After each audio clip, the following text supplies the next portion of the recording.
A dangerous winter storm is slamming the East Coast, bringing blizzard conditions and extreme hazards through Monday. Expect 18 inches to 2 feet of heavy snow, up to 28 inches in NYC.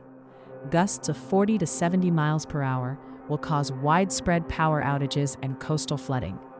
Travel is dangerous or impossible. NYC has a full travel ban until Monday noon. States of emergency are declared. Stay indoors. Charge devices, stock essentials, and prepare for power loss. Do not travel. If stranded, stay with your vehicle. Shovel carefully. Heed all local warnings immediately. Your safety depends on it. Stay home, stay warm, and stay informed. Share this vital information to protect your community.